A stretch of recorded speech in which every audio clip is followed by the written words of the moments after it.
Variety cooking থেকে নিয়ে এসেছি আজকে আরও একটা রেসিপি। চলো আমরা দেখতে থাকি। একটা সাউথ ইন্ডিয়ান ডিশ টমেটো রসম। তার জন্য আমি দেখো নিয়ে নিয়েছি কুকারে আমি টমেটো কুচি করে রেখেছি আর কাঁচা লঙ্কা। দেখো কুকারে দিয়ে দিয়েছি 1 চামচ মতো হলুদ, পরিমাণ মতো নুনটা তোমরা দিয়ে নেবে।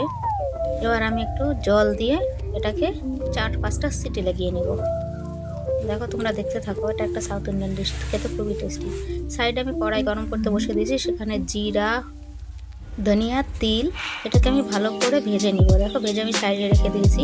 আর এই টমেটোটা সিটি মারা রেখেছিল, এটা দেখো হয়ে আসছে। এটাও আমি ভালো করে গুলে নিয়েছি। দেখো তোমরা এরকমভাবে গুলে নেবে। তার সঙ্গে আমি তেঁতুলগুলো রেখেছিলাম সেটাও দিয়ে দিলাম, দিয়ে ভালো করে নাড়াচাড়া করে আমি রাখবো। এবার সাইডে দেখো একটা আমি পাতিলা বসিয়ে দিয়েছি।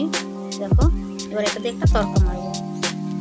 তেলটা দিয়ে দিয়েছি। দেখো এবার সর্ষে দিয়েছি, জিরা দিয়েছি, শুকনো লঙ্কা, এবার দিয়ে দেবো আমি কারি পাতাটা একটু নাড়াচাড়া করে আমি দিয়ে দেবো 1 চামচ শুকনো লঙ্কার গুঁড়ো।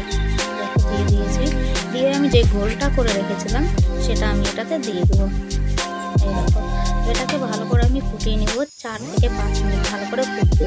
ফোটার পরে দেখো হয়েই আসছে। দেখো হয়েও গেছে। তোমরা এটা বাড়িতে বানিয়ে খেয়েও খুবই টেস্টি। এটা একটা সাউথ ইন্ডিয়ান ডিশ। আর যে মশলাটা আমি করে রেখেছিলাম সেটাও আমি লাস্টে দিয়ে দিলাম। দেখো এটা দিয়ে 1-2 মিনিট ফুটাবো। এটা দেওয়ার পরে বেশি ফুটাবো না। দেখো হয়েই আসছে। ব্যাস আমাদের রেডি রসম। এটা সাউথ ইন্ডিয়ান লোকেদের খুব পছন্দের মতো একটা ডিশ।